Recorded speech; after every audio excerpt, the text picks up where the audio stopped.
So I may or may not post this, but while I am quite sick at the moment, I felt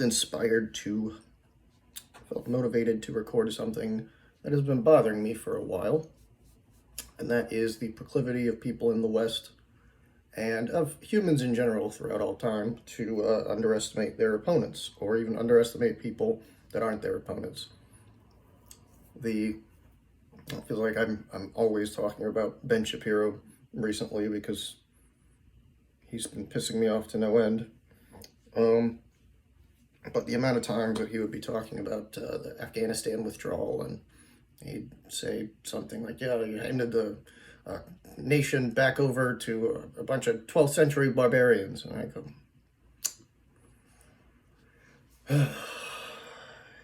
"You're an idiot. You're an idiot."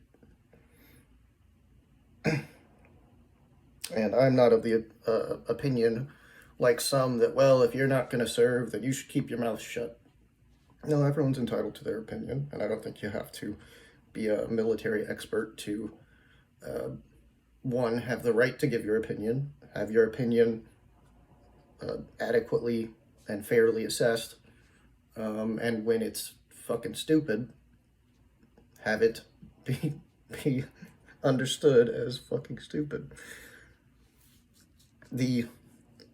Even from the other side, I was on a lot of things recently. I'm relatively in a similar camp, or in an agreement with Glenn Greenwald, but his kind of the opposite case, coming from the opposite side, that, well, no, they're trying to play up Hamas as these terrible, terrifying people, which is why we need to use this immense force. And they did the same thing in Afghanistan, and they put out on here's a diagram that some newspaper put out that showed what they believe the average Taliban underground network is, underground tunnels and bases they have. And you look at this sprawling complex, and there's these stairs and food stores, and everything's very well organized and efficient, and it's got electronics and machines over here, and it's just absurd. It's ridiculous. And I sat there looking at the diagram, and I thought, nothing about that is ridiculous. maybe it's not an accurate depiction of what their tunnel systems would be, of what their mountain bases would be, but okay, they've got, pathways here, pathways there, stairs here. They've got some kind of machine over there, and I'm just sitting there thinking, do you think do you think that our opponents in Afghanistan were literal monkeys? Nothing in that whole diagram made me go, that's not reasonable. It would take time, and to a certain level of expertise, but this concept, this idea that, well, if people don't have Western technology, then they just can't match up. It's stupid. It's really, really stupid, and you would be very surprised at what determination and a little bit of ingenuity can create, and where certain groups can get certain technology.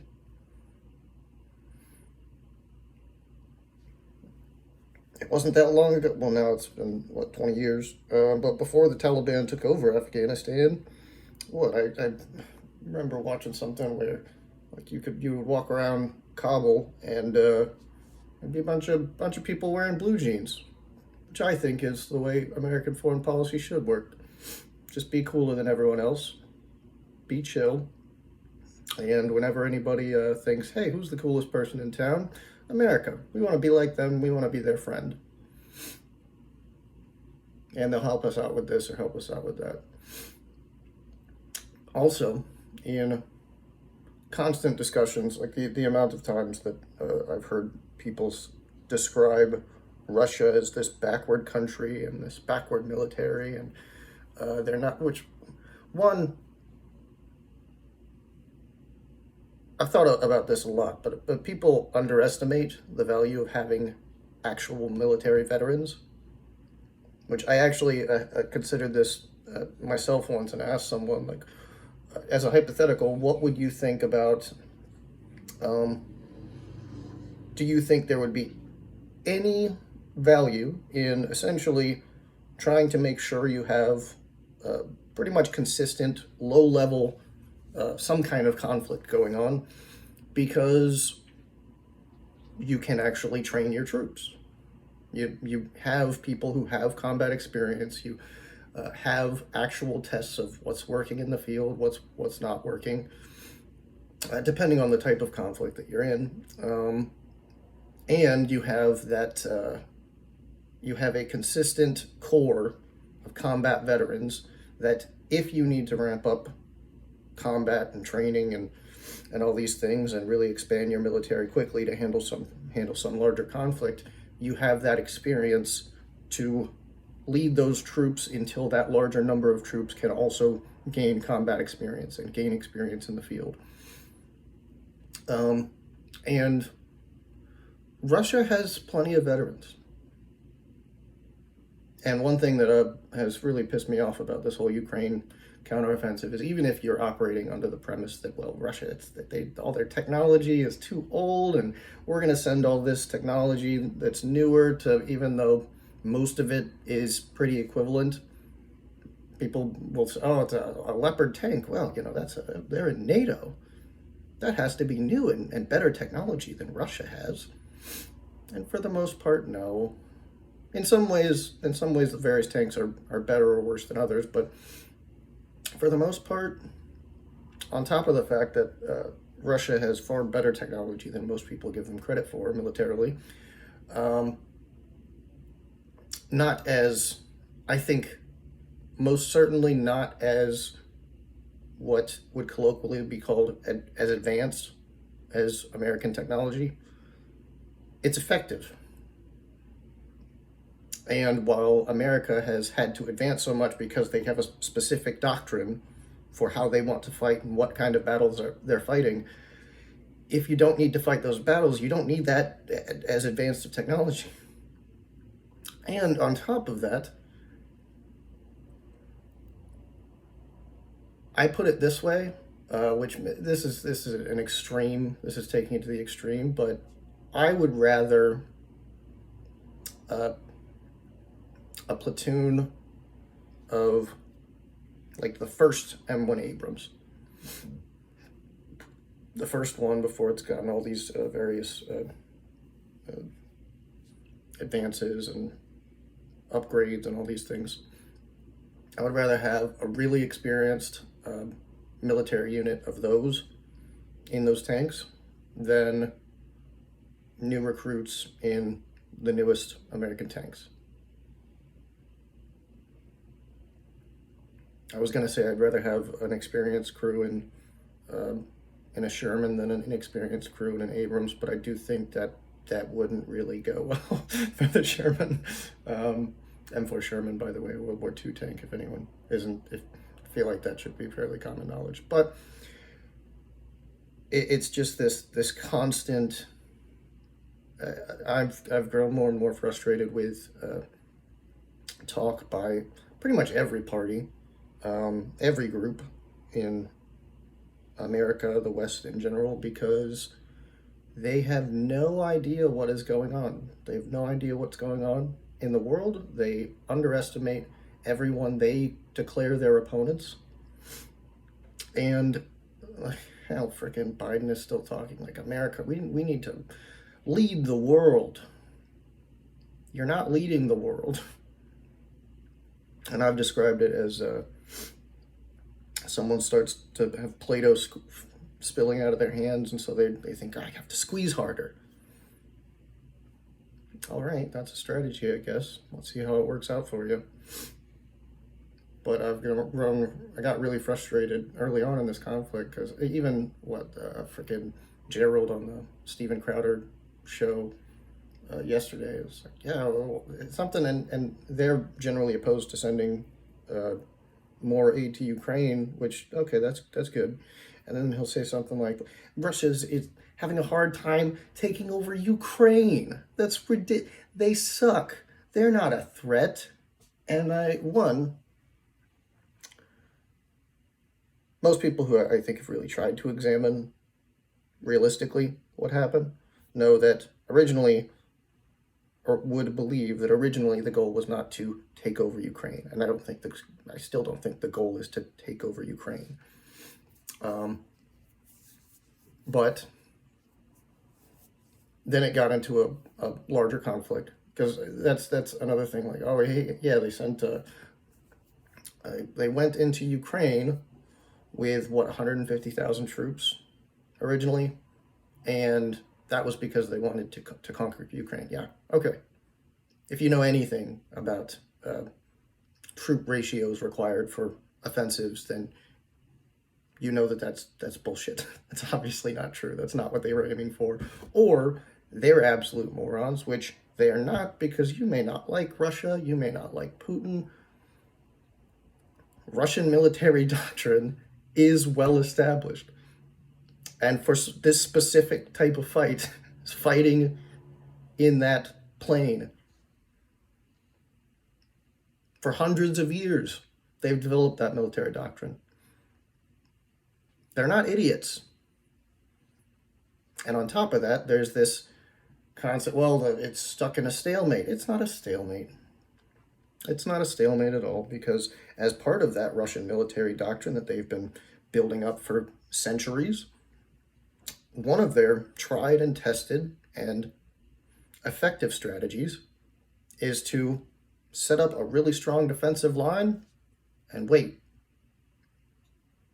And what have they done? Aside from what I think they've been pushing around Avdiivka now, but I'm not really. I've been not tracking as much the Russian offensives, because it's kind of piecemeal and they're kind of just taking a little chunk here and a little chunk there when they can.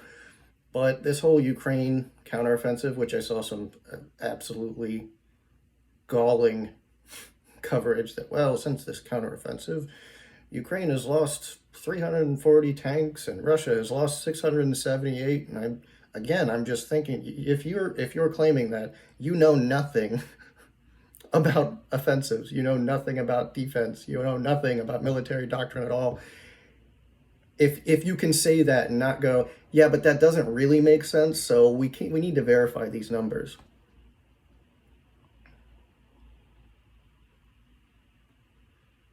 But what fascinates me, and what is actually has pissed me off even more, because it demonstrates just how ineffective, just how uneducated leaders in the West are right now. Because if there was an example of Russian troops digging in, knowing that their opponent is going to attack in a certain place, having plenty of warning, digging in, setting up defenses, setting up landmines, preparing, setting up fields of fire, all of that, and just waiting.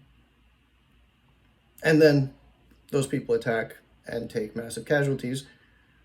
That's crazy. If there was some example of that,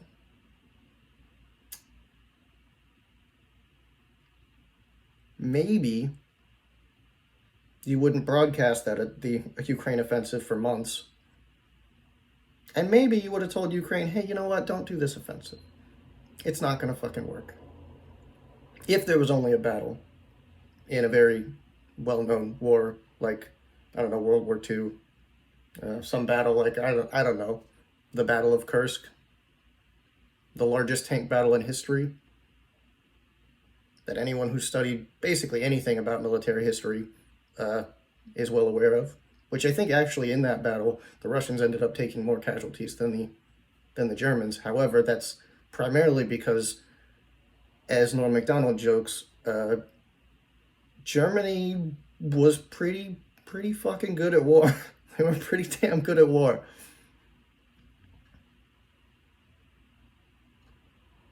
But they still lost. And World War II Germany was far better at war than modern Ukraine. Maybe at the start of this war, Ukraine would have been, I don't know, if they had maybe launched an offensive into the Donbass right at the start, and they were the ones who made the first move. Maybe they could have dug in ended up actually being more successful than they are right now. But this is all under the presumption that, well, Russian technology is garbage. We have Western technology. And Russians, all they can do is just throw their troops into the meat grinder, and they don't use any strategy. They don't have any doctrine. They don't have any competent leaders. And all right.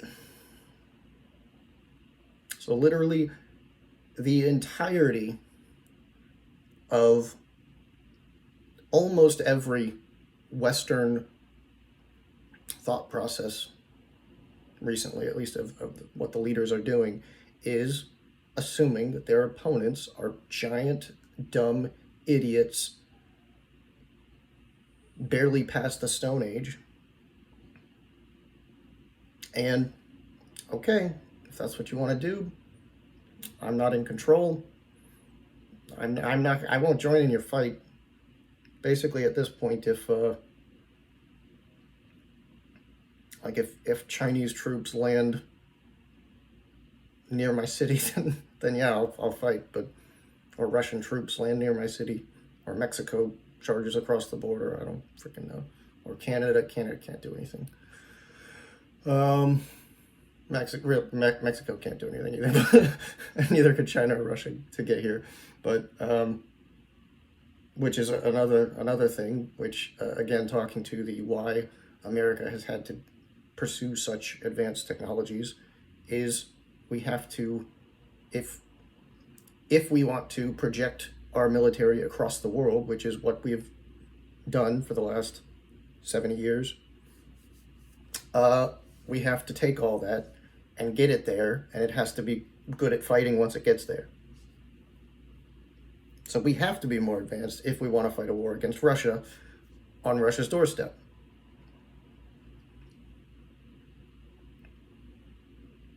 We have to have the most advanced carriers if we're going to project that military power around the world. China doesn't need that. They just need stuff that can project their power around the region.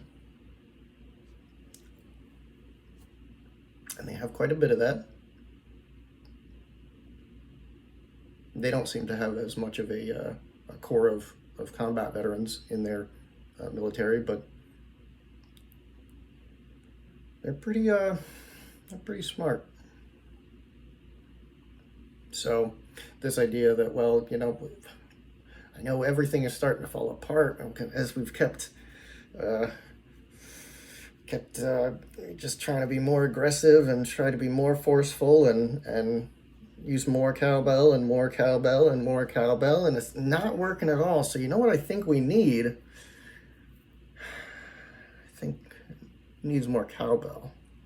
That's probably it. Because there's no way our opponents can, actually defeat us. It's just because we're not trying hard enough. We're going too easy on them. Okay. Make the mistake that every massacred army throughout history has made. Not every. Some were massacred without it, but a lot of the battles throughout history where you go, man, that is absolutely devastating. Not one single person, as far as we're aware, not one single person escaped from that side. They were all massacred. And what happened before that? Oh, the commander moved forward because he underestimated his opponent. So, all right, go for it. I'm not joining in. I only say go for it because you're too fucking stupid to see it. And until we have leaders who get rid of this notion that we are the only smart people in the world, who seem to be debating only between, well, should we be more aggressive or should we be nicer to the people who are inferior to us? All right. As long as that's how you see it, then you're just not seeing reality. So, okay, a lot of people are going to die because you're fucking idiots. And you're too stupid to realize how smart your opponents are, and you're too stupid to realize how stupid you are. God.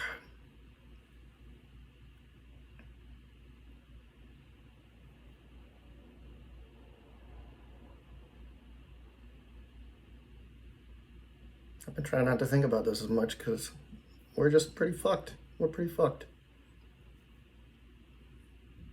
I hope that's not the case, but we'll see. That's it.